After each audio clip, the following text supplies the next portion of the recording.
And while I don't think ever this verdict or this conviction will ever bring peace to the family, I hope that they can take this sigh of relief with me to say that this part of the trial is over. Now at 4, convicted killer Richard Allen learns his sentence, 130 years for the 2017 murders of Libby German and Abby Williams. Good afternoon. Thanks for joining us here on 13 News at 4. I'm Dustin Grove. And I'm Felicia Lawrence, and we're going to get right out to senior investigative reporter Bob Siegel and 13 News reporter Emily Longnecker. They are live in Delphi with the sentence and the reaction. A good afternoon to both of you. I know it's been busy, so let's dive in. Well, good afternoon. 130 years that you mentioned, that is the maximum sentence that was available for Richard Allen. And Emily, this morning behind us here in the Carroll County Courthouse, Judge Frances Gall said she had no problem issuing that maximum sentence based on what she referred to as the heinous nature of the murders.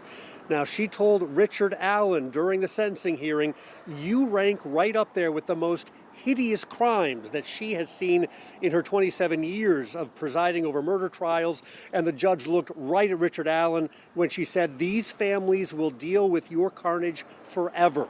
Richard Allen did not show any emotion during the sentencing hearing. Judge Gall called him out for, in fact, rolling his eyes at the judge as she was talking to him. She sentenced Allen to 65 years in prison for killing Abby Williams, another 65 years for killing Libby German, to be served consecutively, one right after the other. The victims' families and the Carroll County prosecutor asked the judge to impose the maximum sentence possible. At the hearing, prosecutor Nick McClelland told the judge, Richard Allen is a danger to the community, and he's the worst kind of danger, the kind who can kill 2 girls and then go on with his life.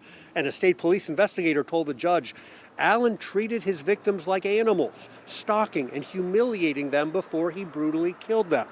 Now, after announcing the sentence, Judge Gall told Richard Allen he has 30 days to file an appeal.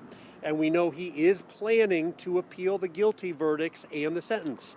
Gall also announced she lifted the gag order that has been preventing the attorneys and investigators and families from discussing the case publicly for more than a year. Right outside the courthouse, Libby German's uncle broke his silence this morning by sharing his reaction to the 130-year sentence. It still ain't justice. Nothing is going to bring the girls back. So, this is a little closure. A step forward, we'll be able to sleep a little bit easier tonight.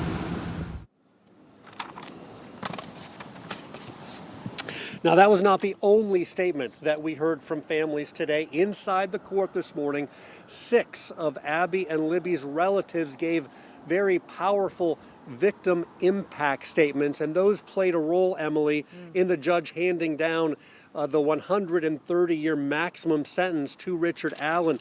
Some of the family members used the opportunity to lash out directly at Richard Allen. I'll tell you more about those statements coming up at 5, but Emily, we have heard more now since the gag order has been lifted, more from other folks who played a key role in this case. You were at that press conference today to hear what they had to say. Right. They had a press conference off-site, and this was really the chance for law enforcement and the prosecution to say some of the things that they have wanted to say but couldn't because of that gag order. A lot of what they said today at this news conference, Bob, were thank yous. Thank yous to a lot of folks. Carroll County Prosecutor Nick McClelland thanked his team, and he also thanked Kathy Shank. She's the volunteer who came across that tip in the fall of 2022 in the bottom of a banker's box. Shank had been a volunteer and helped scan and sort files for the investigation. She came across a tip and file she hadn't seen before, took it to investigators, and within months, Richard Allen was under arrest. Here's Nick McClelland thanking Shank at today's press conference, and then Kathy Shank herself. Without her, we would not be here. Without her, we would not have an arrest, a conviction, and a sentence. She was the key part to this investigation. The needle in the haystack, if you will, that brought this investigation to a close to where we could make an arrest. Kathy Shank, I thank you. I realized that this was a person who we had not discussed. And when I read the tip and the subsequent report, because I had been an investigator for the 40 years prior, I took it to Tony Liggett, and I said, please look at this. I think this is something we need to look at. And he said, yes, it is. I basically said 2 and 2 equals 4, and that's what led me to it. There's Kathy Schenk today after today's news conference. You know, Prosecutor Nick McClelland, he also ended his statements by thanking Abby and Libby. He thanked Libby for rolling that cell phone video that was video that captured a video of their killer walking towards them, having the presence of mind to roll on that video. He also thanked Abby for hiding that phone under her body so the killer could not take that from the crime scene. McClelland called it arguably the biggest piece of evidence that the case had. Now, coming up tonight at 5, we're going to hear from Mike Patty what he had to say at that news conference today. That's Libby's grandfather. And we're also going to hear from Indiana State Police Superintendent Doug Carter on what he'd like Richard Allen to know. Felicia and Dustin, we've got a lot more coming up from Delphi at 5. For now, we will send it back to you. Before we let you go, I just thought it was fascinating. Kathy Schenk, a volunteer, by the way, in that office who happened to find that lead and then give it to me, and then they say this is why we are here today. But I'm curious to know, did they talk at all about how many agencies were involved? I mean, they thanked the state police. Carroll County obviously was heavily involved, but there were a lot of outside agencies involved in this case to bring it to trial. Yeah, you know, they didn't list each agency by name, but they said dozens had helped get them to this point, and obviously they thanked them. Carroll County Sheriff Tony Liggett saying when this all happened that they had the reassurance from state police, you know, you're going to have our resources, we're going to help you on this, we're going to stand by your side and make sure that we solve this case together. So that was something that was talked about today, how it was a lot of teamwork to get to this point. All right, Emily Longnecker, Bob Siegel, reporting live outside the Carroll County Courthouse in Delphi. Thank you so much. We know you have a lot more information that you're going to share with us over the next few hours. We will get back to you. Our coverage of the Delphi murder sentencing continues in the next half hour of 13 News at 4. That's right. Our legal analyst, Katie Jackson Lindsay, will join us here in studio to give her insight into today's proceedings. All right, let's get a first look at weather. Had some snow this morning. Is it still around, Rob?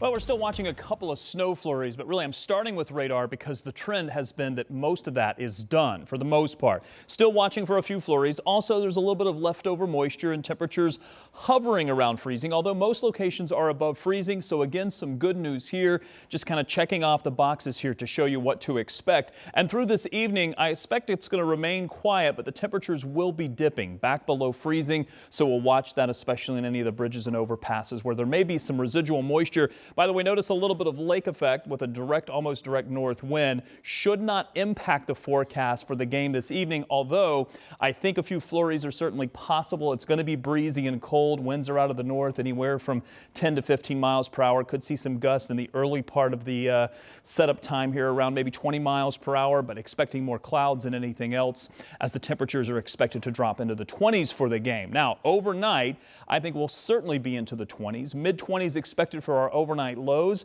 Probably the coldest part of our forecast looking ahead through the next week. Tomorrow, still a chilly day, more clouds than anything else for your Saturday. Expecting a high temperature over the next couple of days of around 32 degrees. We'll put that on the board for our daytime high temperatures right around freezing. And then I do have a warm up on the way. I'll talk about that coming up in a bit. Let me talk traffic. A couple of issues that we did have earlier. Here's the traffic map. Overall, looking pretty good. This has improved from where we were maybe about 30 minutes or so ago. The biggest concern was right here near Whitestown. We had an accident earlier that was leading to a big backup. You can still see a residual backup here on I-65. 865 was also backed up as well. Let's talk about some of the traffic cameras to see in that area where 865 and 865 and 65 come together. This is 65. This is 865. This would be the Whitestown exit off in the distance. Traffic is certainly flowing better than it was just about a half hour ago or so. Otherwise, volume's increasing. We expect that at 4 p.m., but let's get into this holiday weekend as we head into Christmas week. I'll have a look at that forecast too coming up. There we go. Maybe some folks hitting the road. Thank you, Rob. We got more news to get to. Congress is scrambling to reach a funding deal as the government shutdown looms. The wide-ranging impact if the crisis is not averted. Yeah, the clock is ticking on that. The latest on that coming up. Plus this, our 12 scams of Christmas continues. After the break, what's a look out for if you plan to donate to charities this holiday season? We're right back here on 13 News at 4.